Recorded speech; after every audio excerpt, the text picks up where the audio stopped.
सभी के समक्ष एक बहुत ही विशेष विषय पर बात करना चाहते हैं। जीवन और मृत्यु के बीच की लड़ाई, जिसे हम सुसाइड कहते हैं। इस दृश्य में आप देख सकते हैं कि रोहन, जो कि एक युवक है, उसने सुसाइड जैसा कदम उठाया है और उसके परिवार और मित्रगण सब उसकी आलोचना कर रहे हैं। तो आइए देखते हैं आगे क्या होता है। ये तुमने क्या किया रोहन? तुमने हमारे बारे में बिल्कुल नहीं सोचा। लोग हमारे बारे में बातें बना रहे हैं। रोहन, ये तुमने क्या किया रोहन? रोहन बेटा, किस चीज की कमी छोड़ी थी? बेटा, हमने ऐसा क्या किया? आज के बाद तुम्हें कभी अकेला नहीं छोड़ेंगे। पता नहीं कब क्या कदम उठा लो। क्यों भाई, हम तो तेरे दोस्त है ना, तू हमें तो बता ही सकता था। सीधा इतना बड़ा कदम उठा लिया तूने। ऐसी भी क्या बात हो गई जो तुम हमसे शेयर नहीं कर पाए? देखिए, आप लोग शांत हो जाइए। रोहन से इस तरह बात करके कोई फायदा नहीं। देखिए, आप सभी लोग रोहन के साथ इस तरीके से बर्ताव नहीं कर सकते हैं।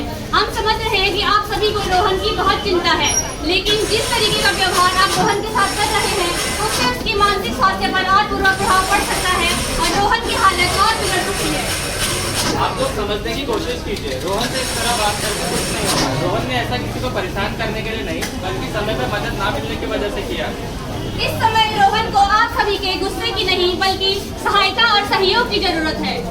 पर हम उसे कैसे समझे जब हमें पता ही नहीं है कि उसके साथ क्या चल रहा है? क्या आप लोगों ने कभी रोहन को समझने की कोशिश की? नहीं। क्या आप लोगों ने कभी जानने की कोशिश की कि रोहन के मन पर क्या गुजर रही है? नहीं। आप लोग बताइए, आपको क्या लगता है यहाँ किसकी गलती है?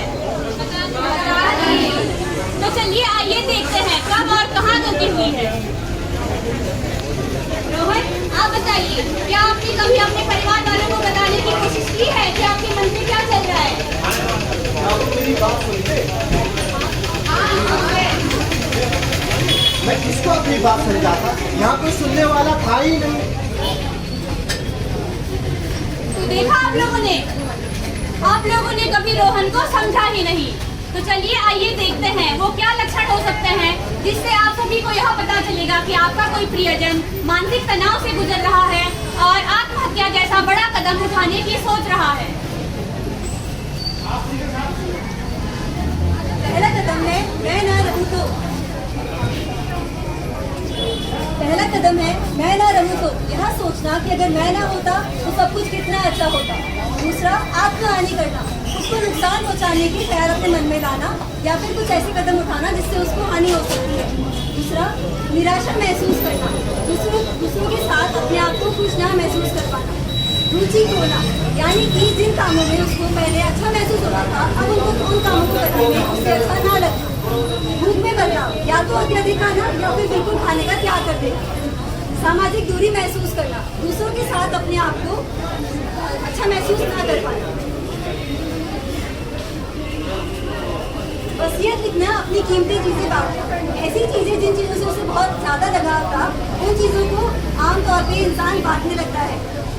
नशे का बढ़ता उपयोग, नशे के उपयोग से इंसान अपनी समझ खो बैठता है, जिससे उसे यहाँ लगता है कि अगर मैं नशा करूँगा तो मेरे दुख खत्म हो जाएंगे, पर ऐसा कुछ भी नहीं होता।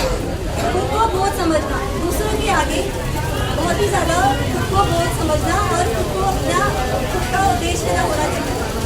मन में उतार चढ़ाव, या तो अत्यधिक प्रसन्न रहना, टूट टूट कर रोना, या फिर खुद को बहुत ज़्यादा दुखी महसूस करना, लाचार महसूस करना, नींद में बदलाव आना, या तो अत्यधिक सोना, असमय पर सोना, या फिर बिल्कुल ना सोना, रात को देर रात तक जागते रहना।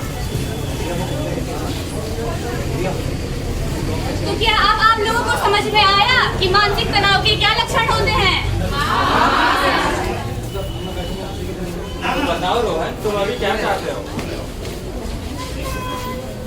क्या आप सभी लोग मेरी बात सुनोगे? मैं चाहता हूँ कि आप लोग मेरी बात सुनिए और समझिए। मैं जानता हूँ मैंने ये कदम गलत उठाया, पर मैं अकेला क्या करता?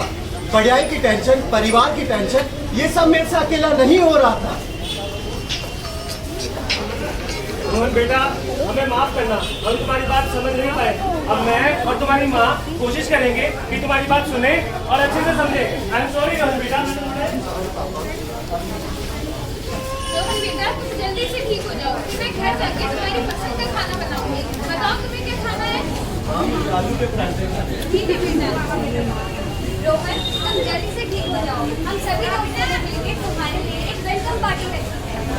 दोस्त, तुम्हें बताया ना हमारी परीक्षाएं भी आने वाली है। हम सब दोस्त साथ मिलकर तैयारी करेंगे। हाँ दोस्तों, हम साथ में मिलकर पढ़ेंगे। कितना अच्छा लग रहा है कि रोहन का परिवार और उसके दोस्त उसके साथ खड़े हैं। और रोहन के परिवार के साथ साथ हम हॉस्पिटल स्टाफ भी रोहन की मदद करने के लिए पूर्ण रूप से तैयार है। मेडिसिन, काउंसलिंग, गाइडेंस और विभिन्न टाइप की थेरेपी की सहायता से हम रोहन को ठीक करने का पूर्ण प्रयास करेंगे।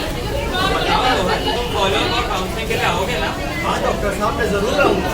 और इसी के साथ मैं आप लोगों को यह भी बता दूं कि रोहन के साथ साथ उसके परिवारजनों का भी रोहन के साथ काउंसलिंग में आना अनिवार्य है, जिससे कि उसका मनोबल बढ़ेगा और वो जल्द से जल्द ठीक हो सकेगा। क्या आप लोग आओगे?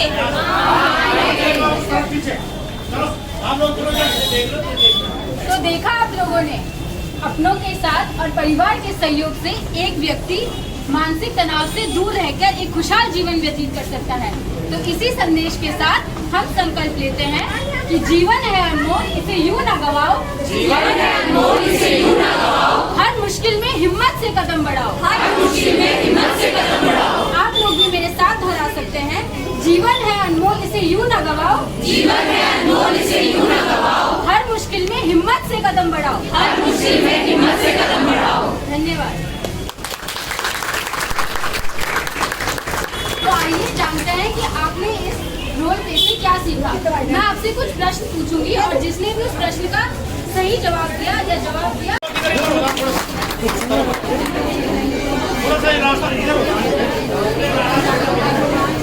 अगर आपको लगता है कि आपके आसपास कोई मानसिक तनाव से जूझ रहा है तो आप इस हेल्पलाइन नंबर पर कॉल करके उसकी सहायता करवा सकते हैं, जैसे कि आसरा सुसाइड हेल्पलाइन नंबर और राष्ट्रीय सुसाइड हेल्पलाइन नंबर। धन्यवाद।